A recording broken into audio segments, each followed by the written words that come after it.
Alright, if you are a musician, a producer, a DJ, or perhaps just a music professional working in the live touring space, and you need to make a technical rider, this is the video for you, because I have created the gold standard of technical rider templates, and it is completely free. So what I want to walk you through today is how to download the template, how to set it up, all of its different nuances and features, and yeah, really how to get started, because it is built on Figma. I appreciate not everyone has used or heard of or is familiar with Figma. That is completely fine. It is a free design software that's very easy to use. It does have a lot of complexity if you start to dive deep, but we are not going to worry about that today. So the first thing that you're going to want to do is come to my website here where you can download the Technical Rider template. There is a link in the description that will take you straight here, and you can just come here and say, I want this. It's going to take you to this page, which you fill out. Now, if you are new to Figma, you're going to want to also create an account. So just come to figma.com, go through the usual sequence and get your account set up. If you like to as well, they do have a desktop app which you can download and use, which is personally what I like to use as well. But nevertheless, what you're going to see once you've downloaded the template from my website is a link to this page. It's just a little welcome page.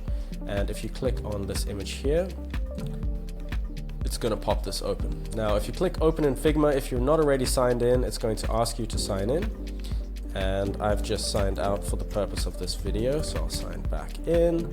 And then you're going to see a little pop-up saying, hey, what workspace do you want to add this to? You click open in Figma, just select your main workspace. You probably only have one if you've just created it. Alright, so once you're inside the template, you can navigate around by just kind of clicking the middle mouse wheel and dragging, or doing the horizontal scroll or the vertical scroll. And the first thing you're probably going to want to do is just to put your logo here. So for the purpose of this video, we're just going to add my band, which is here, Thora, Technical Rider template. And then we're going to do the same thing here, but we'll say Thora World Tour 2025. Wow. And you can just easily adjust the position here on the sort of right panel. Cool, again, you can add the logo here, but for this, we're not going to worry about that. We just delete that. Version 1, that's going to be fine. And as you can see, Technical Rider is kind of made up of these three main components, I guess. You've got the contacts and any sort of notes specific to what you're trying to do. You've got your main stage plot, which is just a way to visualize how everything's laid out. It makes it a little bit easier for the crew at venues, especially if you're touring internationally and there's some language barriers, which is a thing. And then you've got a line list, which is going to specifically detail where each instrument is going, the mic preferences, what the patching is, the position, etc. So this is really just like the written description of what is happening on the stage plot, just to make everything a little bit more clear.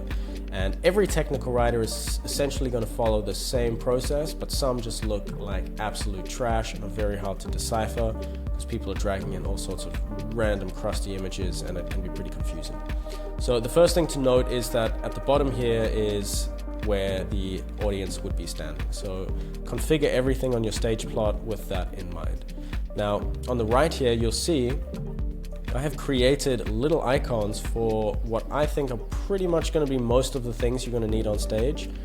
If there's anything missing, feel free to let me know in the comments and I can add it. But for now, you should be able to use most of this to get the information across, or at least adapt any of these icons if you need to add some extra stuff. So to show you how this all works, the first thing you're going to want to do, in my case, with my band, is I like to be on a riser. I'm the drummer.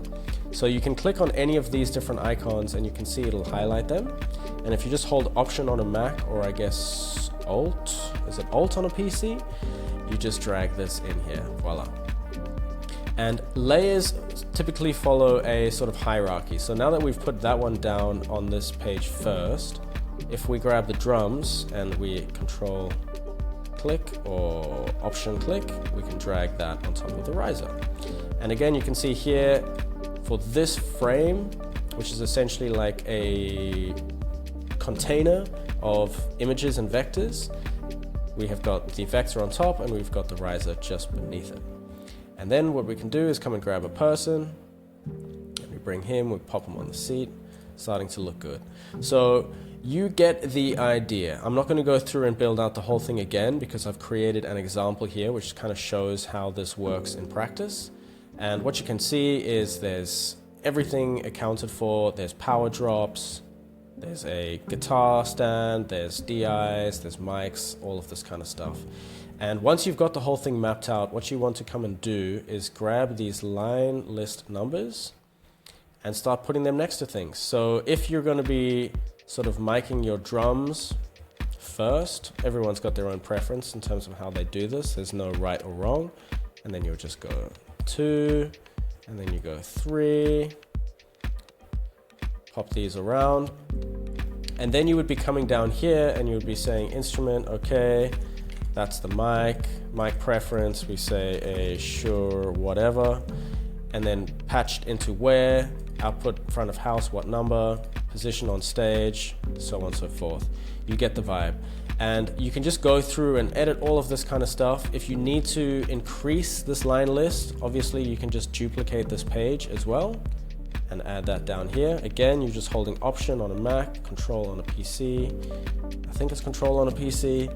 I haven't used a PC in a very long time, so don't quote me on that. And then you would just come through and you would adjust these. So that finishes at 24. You just make that 25, 26, 27, right on.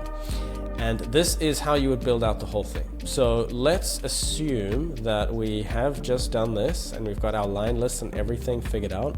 We need to export it. So Figma is really good for this kind of thing. And what you would do is you would just come and you would select all of the pages that you want to export. Make sure that they're all selected here. You can actually kind of see this on the left, just to double check that everything is actually accounted for. If we just come here, you can see these little arrows and you can just kind of close them if you want to collapse everything and just make sure. And you can also just click here and you can select using Shift, or you can just drag. And once you've done that, you come down to Export at the bottom of this panel. Export 6 layers. But I'm not actually sure what format that just exported at. So if you click on this plus, you can see it exported as PNG. So we don't really want that. We would way rather it be a PDF. So you come and you select PDF, export 6 layers, and then that's going to come to your downloads.